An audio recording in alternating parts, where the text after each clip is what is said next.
Every great journey starts with a single step, and you just took yours by landing here. On this channel, we explore ideas, share stories, and create content that inspires. Subscribe now and let's continue this journey together. The attorney for my husband leaned toward the microphone as if proximity might make his words land harder. Your Honor, the facts are straightforward. My client built this restaurant from nothing. Through 5 years of culinary expertise, professional relationships, and creative vision. His wife? A pause. A tilt of the head toward me with something that looked like practiced pity. Managed the household. She was supportive, certainly, but support is not ownership. My husband sat at the table across the aisle, and for just a moment, our eyes met. He looked away first. Beside him, my father-in-law shifted in his seat and gave a slow, satisfied nod, as if the attorney had just confirmed something that had always been obvious to him. I had driven to that courthouse in a car I still owed 14 months of payments on. I was wearing a blazer I'd found at a consignment shop, and had altered to fit correctly, because my attorney had told me presentation matters, and I had no intention of walking into that room, looking like someone who had been diminished. I hadn't slept more than 4 hours in 11 days, and now I was sitting here, listening to a man in a suit that cost more than I'd earned in 2 months. Telling a judge that 5 years of my life amounted to managing a household. Before I tell you how that day ended, let me tell you how it began. I was 33 when I met my husband at a gallery opening in the warehouse district. One of those crowded Friday evenings where you hold your wine glass with both hands because there's no room to do otherwise. A mutual friend introduced us. He was a sous chef at the time, with the kind of quiet intensity that people either find magnetic or exhausting. I found it magnetic. He talked about food the way I talked about design. Like it was a language. Like it carried meaning beyond its surface function. We stayed until the gallery closed and kept talking in the parking lot for another hour after that. Back then, I was a senior product designer at ClearPath Digital, a mid-sized tech firm that had just landed a major contract with a regional healthcare network. It was the project I'd been waiting 3 years for. The kind of work that gets your name attached to something lasting. My director had sat across from me 2 weeks before that gallery opening, and told me I was being considered for the principal designer role. You're building something here, she'd said.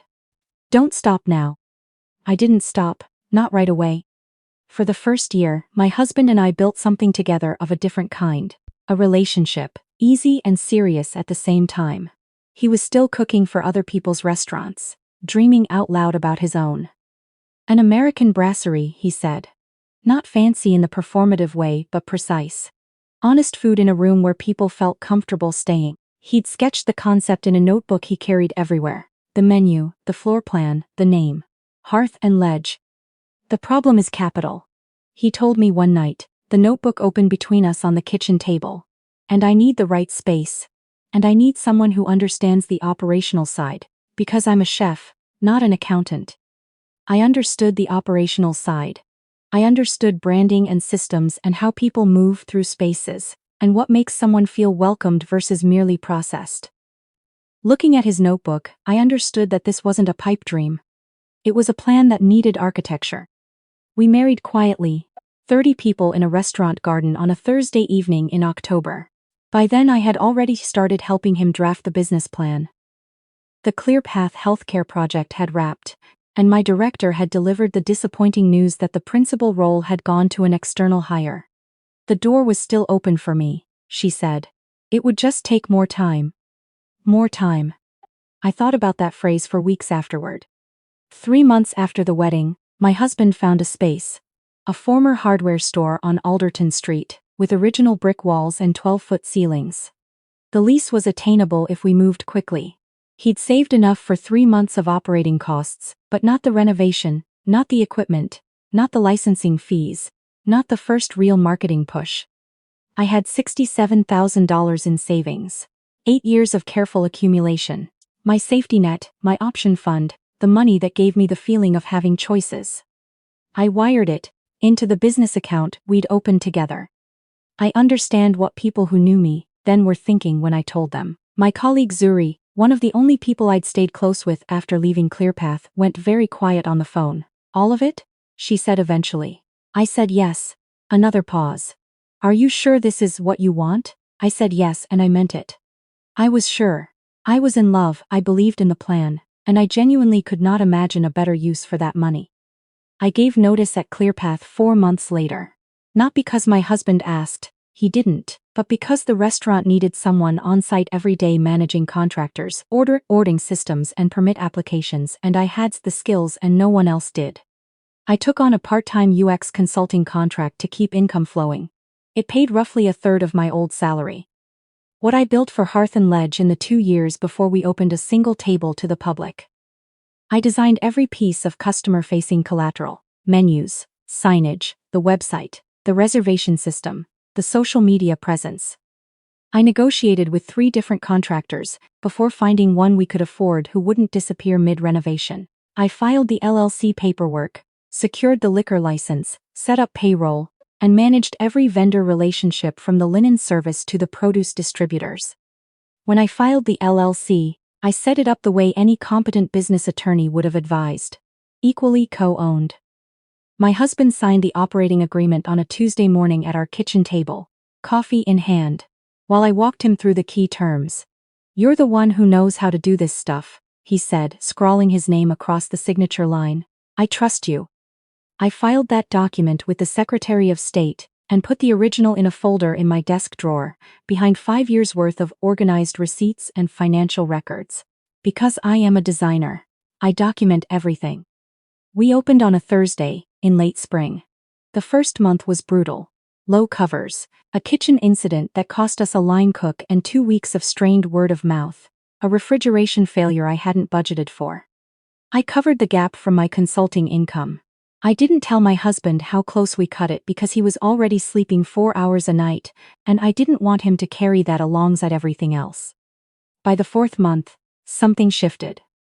A food critic from the Alternative Weekly came in on a slow Wednesday and wrote 800 words about the braised short rib, and the light and the feeling of being somewhere that hadn't been calculated to death. The piece ran on a Friday. We were fully booked the following week. I remember standing in the kitchen doorway that Sunday watching my husband move through dinner service. Coordinated, precise, every gesture deliberate. He was extraordinary at what he did. I had believed in it before anyone else had evidence to believe in. That knowledge sat in me like something close to peace. The second year was easier. The third harder, in a different way. The restaurant earned a regional magazine profile. Then a mention in a national food publication.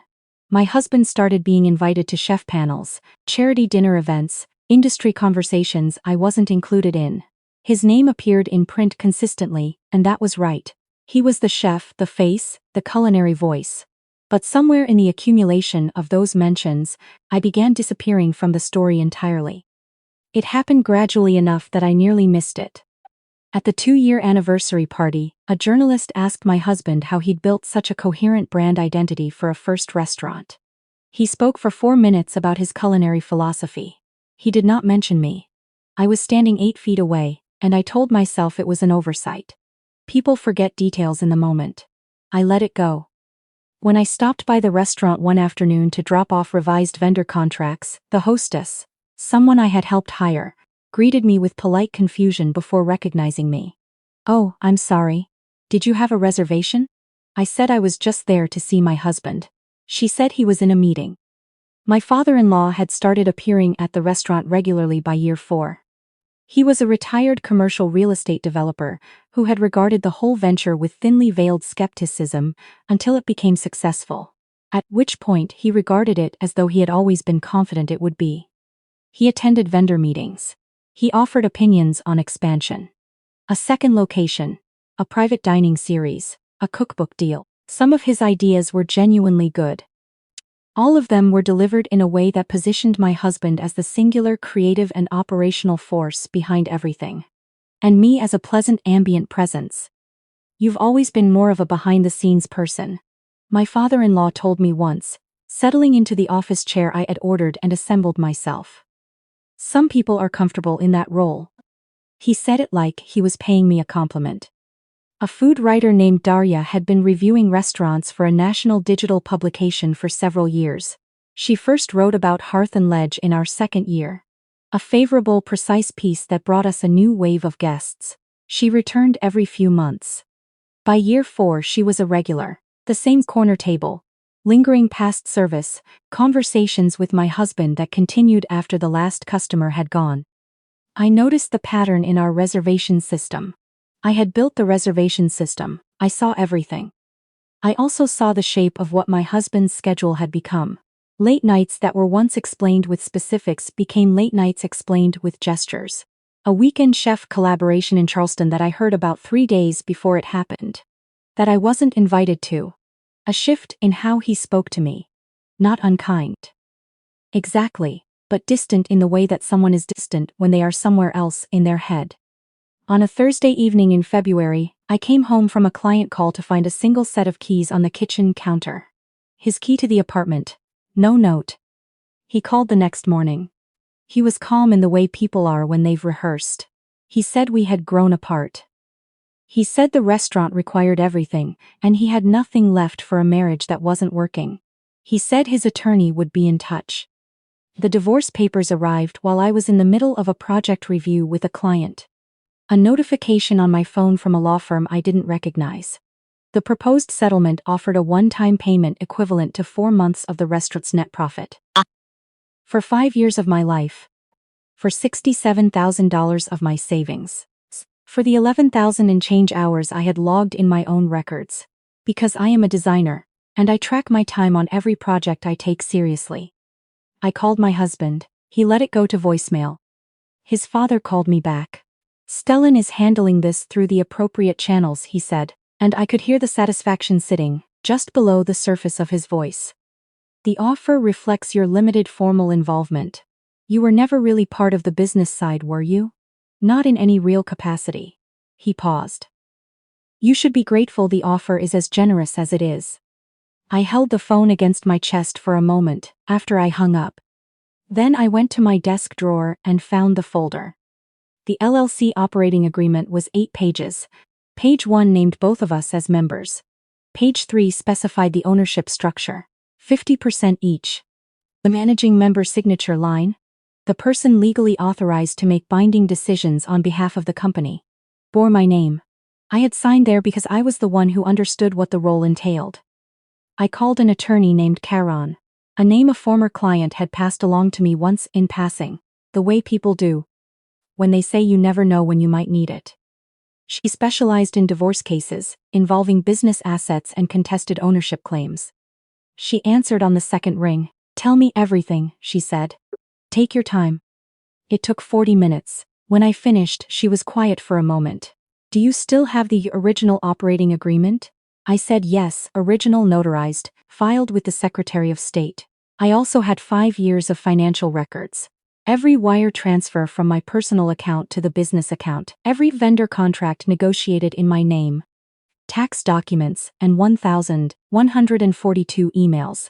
I had counted them the week before in a 6-hour sitting at my kitchen table, sorting 5 years of correspondence into a spreadsheet, in which I was the decision maker on operational matters. Good, Karen said, then we have a case. The process was expensive and slow in the ways these things are when the other side can afford to make it so. Karen offered a payment plan. I took it. I sold a pair of my grandmother's earrings to cover the retainer, and I told no one except Zuri, who arrived at my apartment that same evening with Thai food and stayed until midnight. He forgets, Zuri said, somewhere around 11 o'clock, that you are extremely organized. The first court date was a Friday in October. I arrived 30 minutes early. Karan arrived 20 minutes after that. We sat and she went through my folder of documents and nodded steadily. My husband arrived with his attorney, and 2 associates and my father-in-law, who had dressed as though attending a real estate closing. They arranged themselves on the other side of the room, with the particular efficiency of people who expected this to resolve quickly. The morning unfolded the way it does when one side has more institutional resources than the other. His attorney established my husband's credentials. The reviews, the features, the revenue figures, the culinary reputation. Then he turned his attention to me. He asked about my formal role at the restaurant. He asked whether I had received a salary. He noted that my name did not appear on any of the restaurant's public-facing materials as an owner or executive.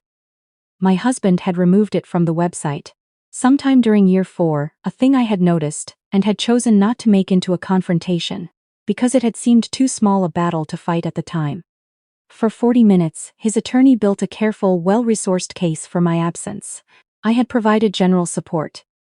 I had contributed to the household. My husband had hired the staff, developed the menu, cultivated the press. He said the word vision 7 times. He did not say my name once without attaching the phrase limited role. My father-in-law sat behind my husband's table in his good sport coat and watched me with the expression of a man watching a transaction proceed as expected. Then Caron stood up. She approached the bench with the kind of walk that takes years to develop. Measured, unhurried, communicating that she was not in any particular rush, because the documents in her hand were doing the work for her. Your Honor, I'd like to enter into evidence the LLC operating agreement for Hearth and Ledge, filed with the Secretary of State 5 years and 4 months ago. She set the folder on the bench. This document establishes that my client holds 50% ownership of the restaurant and was designated as managing member at formation, a role she exercised continuously for the duration of the marriage. The room was quiet in a specific way, the quiet of something shifting. My husband had turned in his seat. He was looking at me with an expression I didn't recognize immediately. Not angry. Something closer to a person who has just remembered something they genuinely set aside and forgot. In addition, Caron continued, we are entering into evidence records showing that my client transferred $67,000 from her personal savings into the business operating account during the restaurant's formation. Wire transfers, bank statements, exercise documentation. Another folder. We have 5 years of vendor contracts, signed by my client in her capacity as managing member, establishing supplier relationships that remain active today, and we have 1,142 documented email exchanges in which my client made or approved operational decisions on behalf of the business. 1,142. I had sat at my kitchen table on a Tuesday night and counted everyone. The judge reviewed the operating agreement without speaking. Her expression was unreadable in the thorough way of someone who has spent decades making sure of that. When she looked up, she directed her question at my husband's attorney. Were you aware of this document's existence prior to today? His answer involved phrases like the complexity of business formation proceedings and the nature of informal partnerships. It was not a yes. The judge then addressed my husband directly. Did you sign this document? His voice when he answered was quiet. Yes. And did you understand at the time that it established a 50-50 ownership structure? A pause that lasted long enough to answer the question by itself. I trusted her to handle the legal paperwork. That, the judge said, is not a no. She called a 40-minute recess. When we reconvened, she ruled the operating agreement valid and binding, recognized my ownership stake, and denied the motion to classify the restaurant as solely my husband's asset. She ordered formal mediation to structure either a buyout arrangement or an ongoing business relationship. In the hallway, my husband's attorney approached Caron with a figure that bore no resemblance to the divorce papers' original offer. Caron looked at me. I looked at her. We'll need it in writing, she said pleasantly. And my client will need time to review with her financial advisor. We took 6 weeks. We negotiated upward from the first number. The final settlement structured my buyout across 4 years at terms that allowed the restaurant to continue operating without financial disruption.